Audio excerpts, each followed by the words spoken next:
Ryan, what's up, man? Hey, how you doing? Hopefully audio is working on this thing. Let's see. Can you hear me okay? I can hear you, yep. Can you hear Awesome. me? Yep, I can hear you too. Everything Perfect. sounds good. Excellent. Ryan, thanks for joining us. I was just giving a quick introduction to Buck the Pro, and if you don't mind, I can give just a couple bullet points as to who you are, and then I'll just Sure. pass along the platform to you so you can talk a little bit more about yourself and what it is that you do. Yeah, for sure. Awesome. So we're getting some people joining in. What's up, Logan? So Ryan, you're quite the entrepreneur, co-founder or founder of a couple different businesses. We got home security systems, firearms companies, auto industry companies, and also you have a background. You were in the U.S. Marine Corps, and Correct, yeah. now you work in gaming, DRAM, and storage. So you have quite the background, and I know that you're also somewhat of a car enthusiast, I take it, as your Instagram handle shows. But I'll let you, maybe if you want to just give a little bit more background, if you want to add some more to what I just mentioned, and then maybe we can just talk about what it is that you do. Yeah, for sure. So I guess I'll run down, the job stack. Where have I been? Where did I come from? That sort of thing. So, got out of high school, went right into the Marine Corps out of high school. That was my passion. I was going to go do that, right? Had my goal set there. Did that, was in infantry 0341, and did that for 4 years, from 96 to 2000, which was great. I learned a lot of stuff there. Still have some great guys we keep in touch today. That was a great experience. Got out of Marine Corps, came right back to Idaho. Grew up in Idaho Falls. We came to the Boise area, and you kind of get out. And you're like, geez, man, now what am I going to do? Had a plan out of high school. I'm not really sure what to do. So, actually went to a job fair for Micron, and got hired on at Micron right out of the Marine Corps as an operator, systems integration. So we actually physically built the DRAM modules, right? So in fact, I wonder if I have one floating around here. If you don't know what DRAM is, it's the sticks of memory that go inside a computer. So that's primarily what it was, right? On building this stuff. So did that for a while. Wasn't super happy about it. It was a good job, great benefits and stuff. Still really wasn't what I wanted to do. I just didn't really have the satisfaction out of the job, which you'll find in this interview is a big deal for what has motivated me to go where I've gone, right? So I quit. I quit the job, which at the time probably wasn't super smart, and I ended up having to do basically customer support for HP on printers and stuff. That was a brutal job, but I did that. I had to do something in the interim to try to kind of chase my dream. And at the time, getting out of the Marine Corps, while I was there, I did a lot of home audio. Was super interested in it. Learned about home audio system and ohm loads and how to wire up speakers and things like that. So applied at the stereo shop here local in town, right? Yeah. Got hired and did pro install there for a couple of years. And my business partner Rob, we were pretty young, 25 at the time or so. We made the leap to start our own company, and so really got over that anxiety, made that leap, and we started ABC Connected Solutions. And Rob's still running that today. Super successful. He's been running it ever since.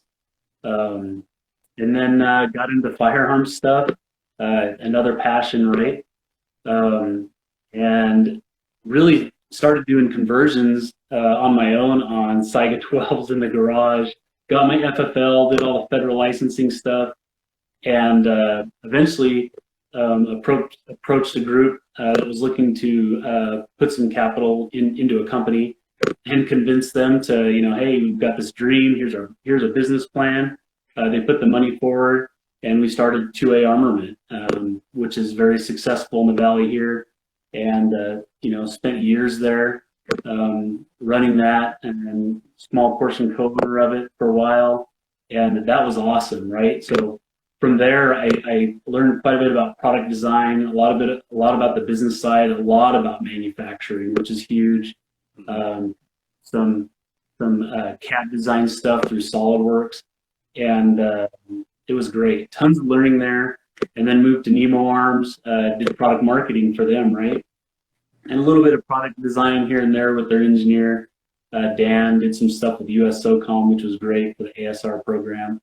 And then I started what would be my third business, Jake Fab. And I wanted to, instead of make it big, this one, the goal was to see how small I could make the business, meaning I was going to try to run this thing out of a box. And I did that. I bought a printer and I ran everything just out of as minimal as possible, right? Yeah. To get the money to come in.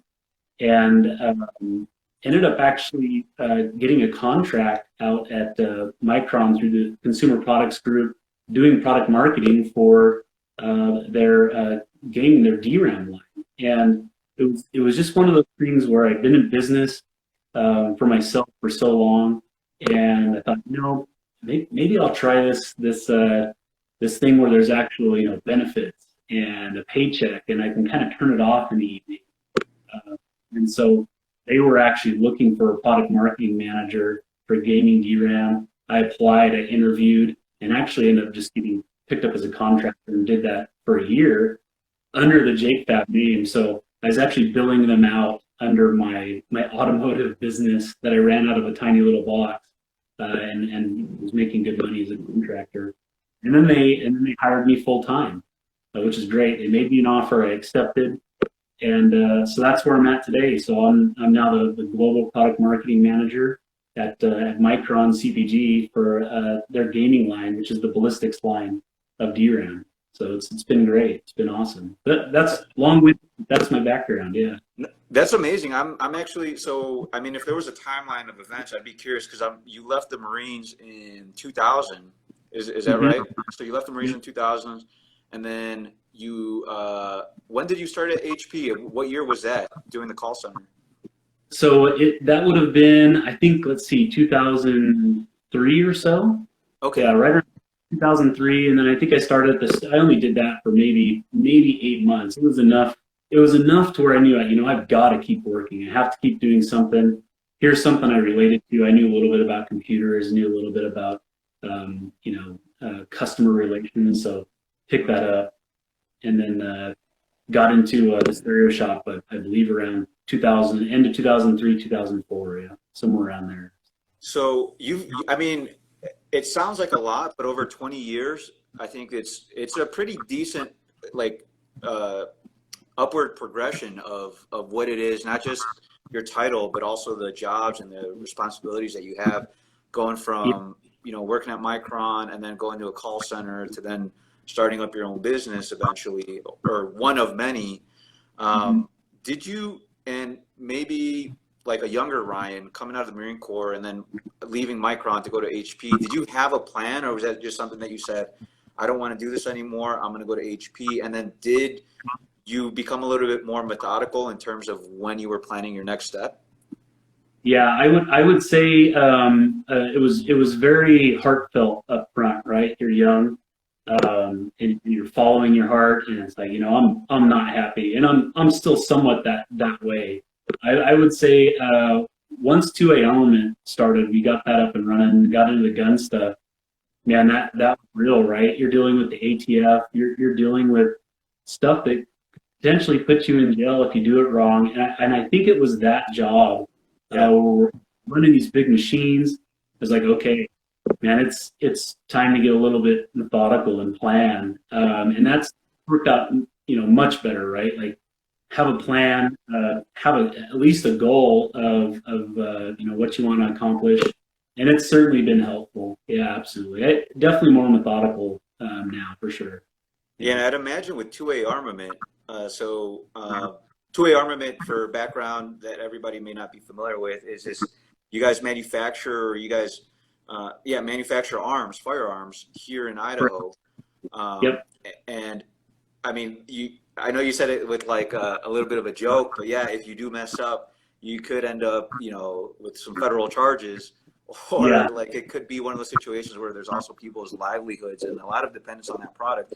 So you have the product that you have to make sure that is passing quality assurance, and then on Mm-hmm. top of that, you have to make sure, because at that point you were hiring employees, right? Yeah. Yep.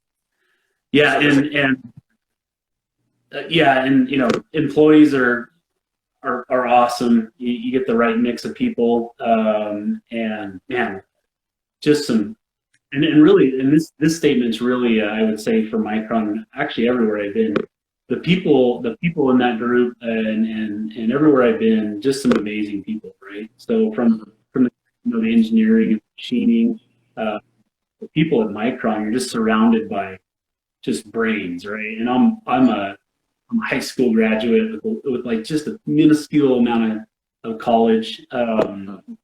Yeah, it's amazing. It's amazing what's out there for sure. Yeah. so, and it's interesting that you bring that up, because do you have a college degree? I don't. No, I do not. No. Okay, so everything that you got was either through the Marine Corps or just on the job training that you were able to just pick up and Yep. parlay into another opportunity? Yeah, exactly. All I would say self-taught, right? I got my A+ hardware certification early on, and honestly, yeah, you kind of, at least where I'm at today, feel great in my job, but truly, you almost feel like kind of a minnow among sharks, right? And high school graduate in the position I'm in, and I'm surrounded by these engineers that just awesome. But yeah, no, everything that I've done to get me to where I'm at today has been just on self-motivation and just taking that next step to learn. Yep. I think that's got to be a badge of honor, though, for the fact that you're working in a global position for a global company. And I mean, while everybody else has somewhat of a similar trajectory and that similar, I guess, bond would be the college degree, yours is, working stereos, and then doing some fabrication out of like for automobiles. And that was in CUNA, right? Or where were you for that one? Yeah, so out of my garage, actually, yeah. Once again, it was keeping it in the box. So I was designing the parts in SolidWorks, which, I've taken classes here and there, right? Any to augment what I'm doing. I'll sign up for this class.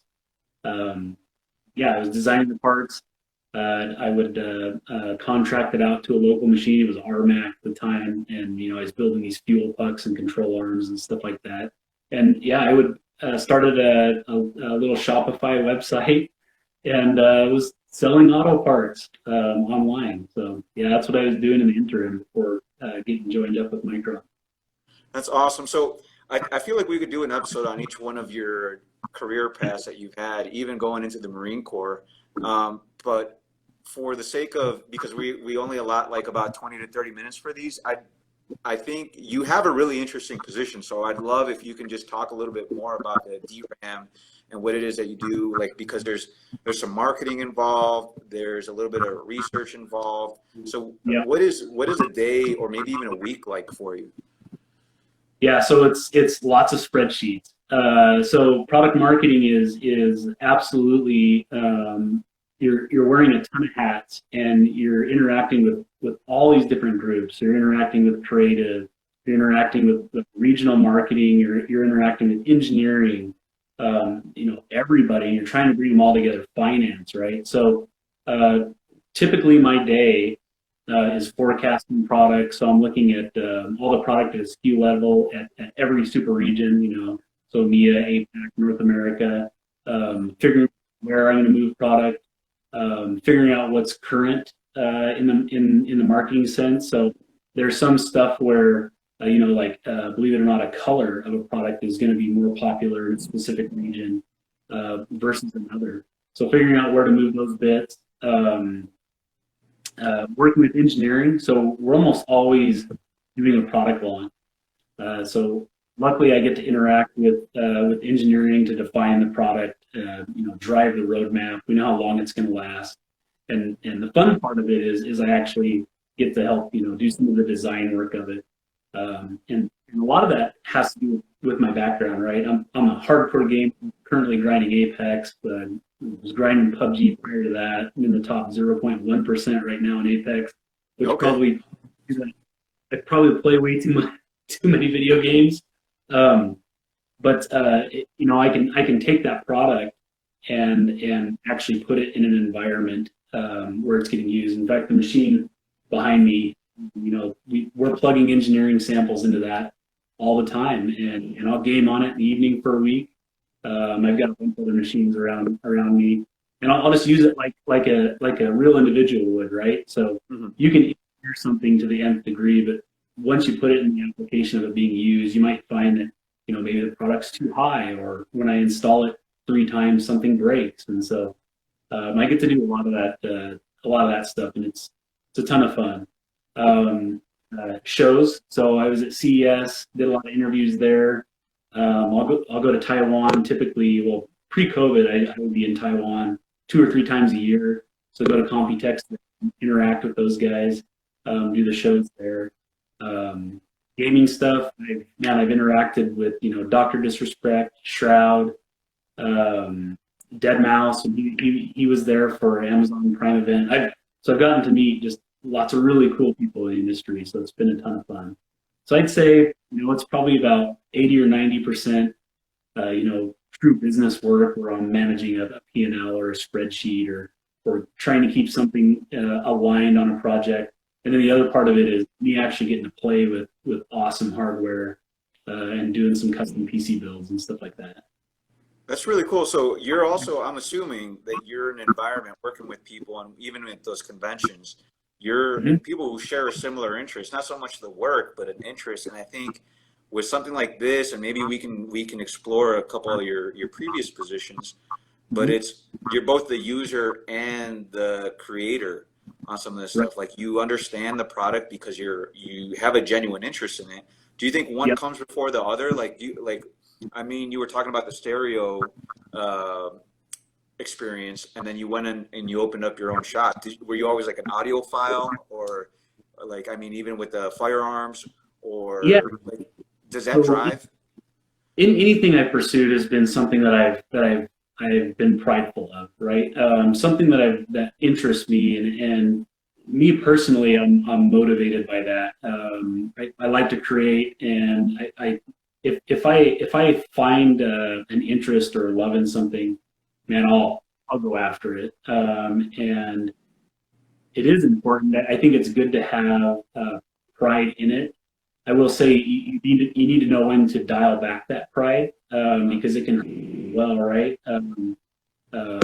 Criticism is a huge deal in any job you have. So if someone says, hey, you know, your product isn't working in X way, instead of, you know, falling back in your pride and saying, oh, you don't know, I designed it for this. Well, you know, take a step back, take that in from that person and look at it from their side. You might find a product improvement, right?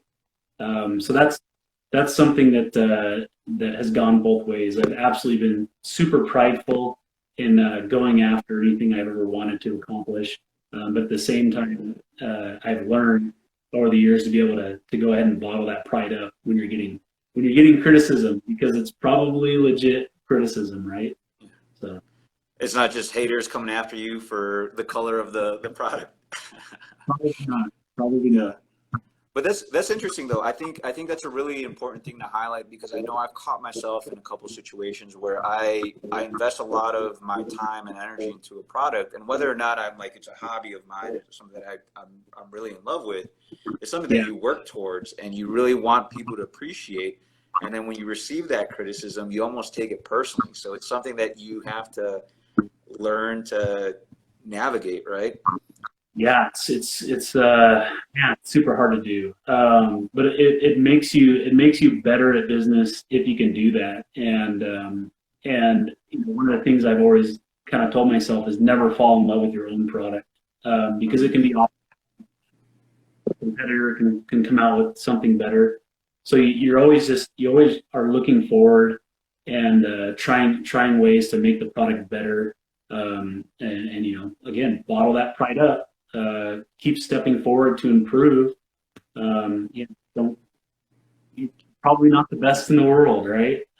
So Yeah, Yeah, it makes no, for sure. And it'd be different too if the product's sole purpose was to please you, right? There's other users that have different interests. So that's ultimately what the goal is. And everything that you've done in every job that you have, whether it's the audio aspect, the firearms aspect, the fabrication aspect, it's for a customer, for their needs and their wants. So right. I'm glad that you brought that up because I think it's an important thing to touch on. Ryan, I think one of the things too, just looking at your resume, is that, I mean, you develop the skills, and I think that's, I mean, some people can say that that's a learned trait or an innate trait in terms of, you know, being able to pick up on skills. But I think that there's also got to be something said about your work ethic, you know, trying to pursue these, I mean, whether starting a company or, you know, trying your hand at something completely different that is, you know, if you're going from Micron to call center to audio, and then even back then, the Marine Corps, what do you think, maybe for people watching this that have aspirations of trying their hands at a lot of different things, whether they're in high school, they're like a college student, or maybe they're out of college or just somewhere in between, what were you like in high school? What were you like as you were exploring these things? Let's say like pre-Marine Corps high school student and post-Marine Corps high school student, or post-Marine individual. So in high school, I was very much an introvert, very much to myself, super interested in anything mechanical. And, you know, I was a kid, my parents bought me a boom box way back when, and I just instantly took it apart. Like, that's the kind of kid I was, right? Mm-hmm. Super curious at the time. But in high school, I was very much an introvert for the most part. Wasn't into team sports. You know, I swam and I lettered in high school swimming. Okay. But got along with everybody though, right? So I was kind of that kid that could kind of get along with each clique. You know, you had the jocks and everybody else. And even as an introvert, you know, I pretty much got along with everybody.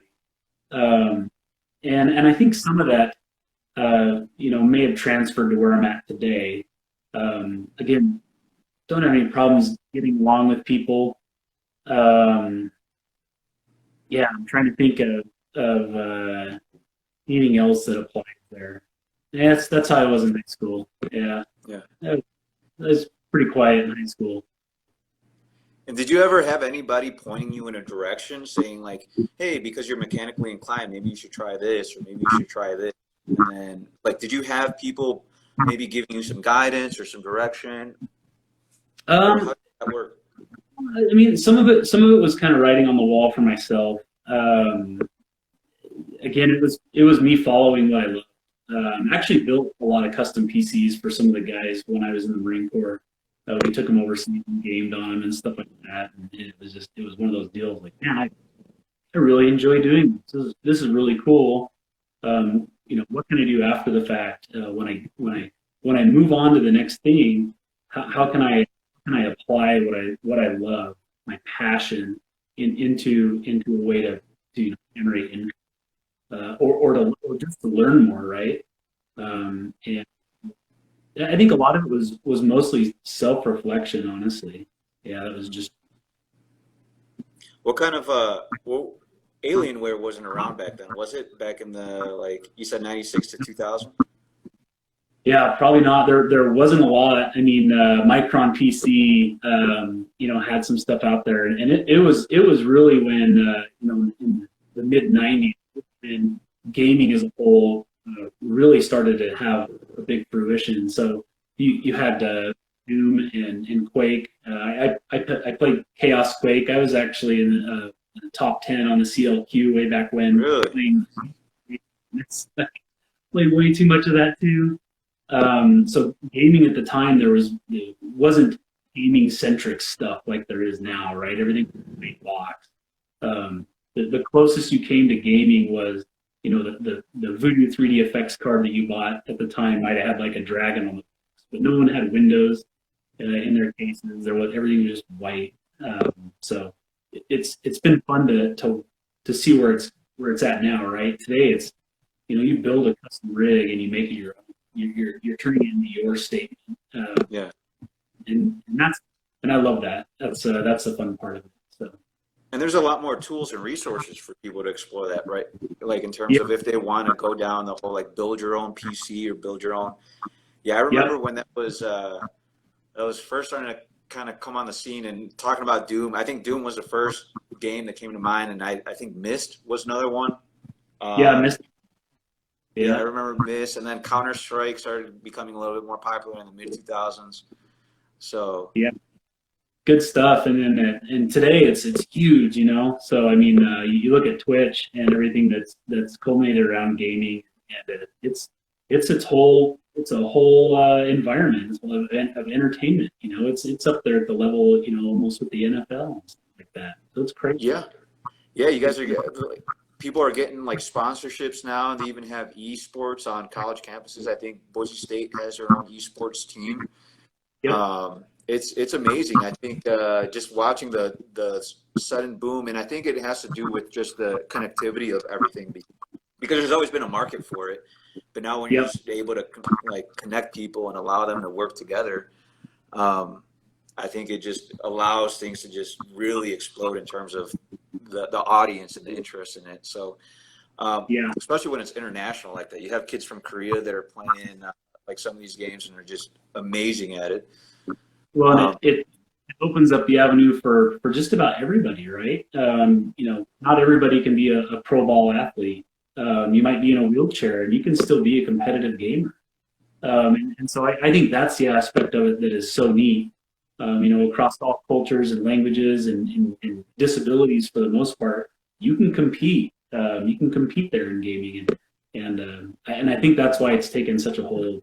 Is anybody, if you put your mind to it and practice enough, a shot at doing. So technology has really leveled the playing field for a lot of people. Yeah, it's interesting because I think I did see an esports competition, and one of the top players for, I think, Street Fighter was like in a wheelchair, and I think only had like one arm. So that was really cool to see, and I'm like, this guy's just crushing it. But yeah, that's so neat. Cool. I love it. Hey Ryan, so I mean these AMAs go by super quick, and it's almost like we scratched the surface. Sure. I know there's so many layers to you in terms of whether it's the technology side, the fabrication side. I do want to give your personality a little bit of shine where we end the interview. So what's the Instagram handle? You got a F100 or something?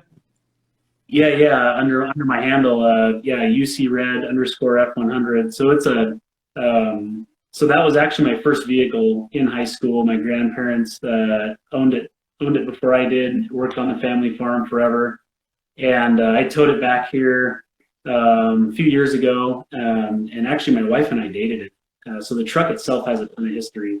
I'm turning it into my dream truck. So it's a Crown Vic frame underneath it, twin turbo, Coyote. It's a Illuminator Coyote from Ford Racing, twin 6266 precision, Tremec 6-speed.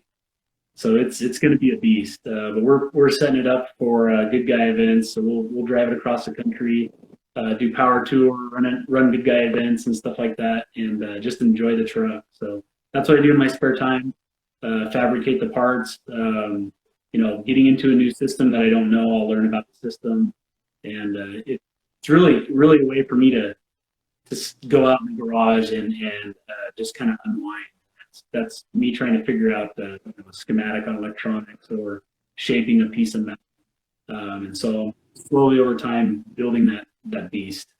So you're a modern Renaissance man. That's amazing. So when you're not gaming or traveling to Taiwan or starting businesses, you're working on your truck and you're just souping it up. A lot of those words flew right over my head, but I imagine that it sounds really impressive.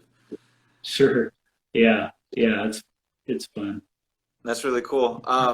So Ryan, I think one of the things that I like to, because we're just coming up on time right now, Sure. One of the things that I like to just allow the guest is an opportunity for you to, I think the people who watch this are high school students Yeah. primarily, but there's also, we get a lot of kids who are, I mean, they may be out of college, they may be 18 to 24 years old, maybe even past that age range, or whoever it is just watching this to get some sort of perspective or sense of direction, and maybe just trying to make a little bit more sense of the questions that they have going on.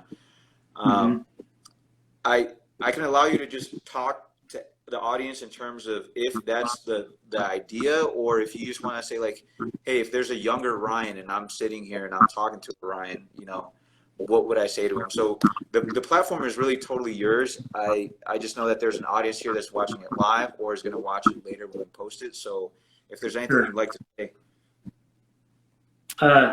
Yeah, you know, I would say don't be afraid, you know, to take the risk to jump and go try to do something that you really love. You know, any opportunity that I've ever had or anything I've created, it's always been met up front with anxiety, right? And it's risky. And honestly, that leap to go and do it has always been the hardest part. But once you break that barrier, you know, it really opens up opportunities for you. So, and don't be afraid to take that risk. Be smart about it, right? Be calculated. We talked about that earlier, right? You know, being a little bit flighty versus, you know, maybe having a plan moving forward. But take that risk. You know, go explore stuff you love. Go try to turn your passion into something. And it doesn't have to be necessarily monetary either, right? You know, in this day and age, there's so much around money. And you know, some advice that was given to me is, you know, pigs get fat, hogs get slaughtered, and I've very much held on to that. You know, you take everything a little bit at a time. Be honest. Don't be greedy. Build it up. Have a plan. Build it up over time. Eventually, you'll get to where you want to get.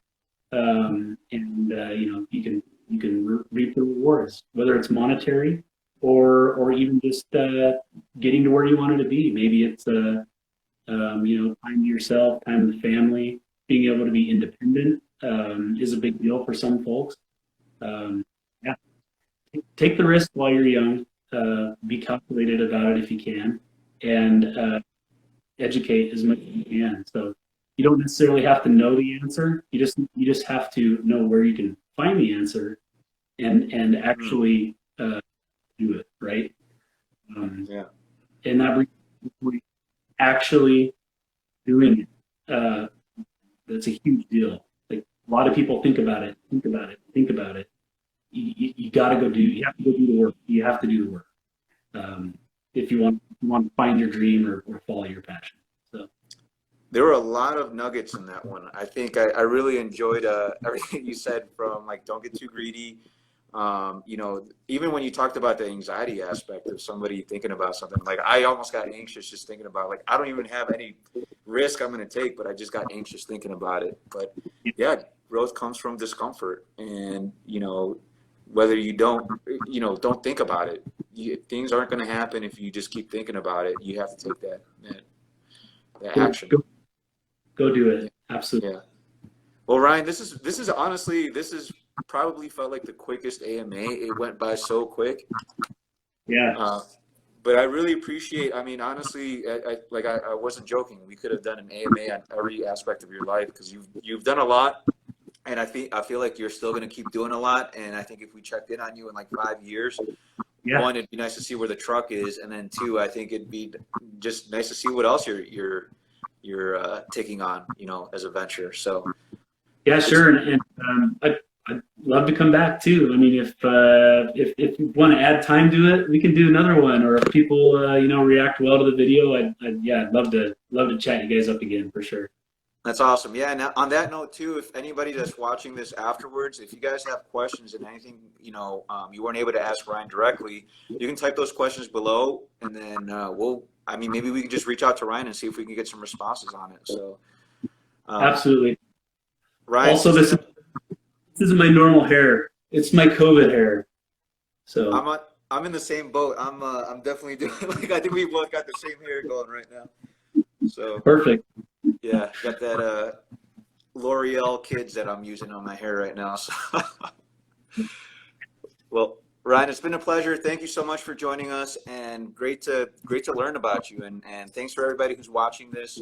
Hope you guys got a lot from this. And again, there's a lot of opportunities out there for you. Ryan's a testament to it. And yeah, just heed his words, and maybe you'll succeed in whatever it is that you want to do. So, Ryan, thanks again.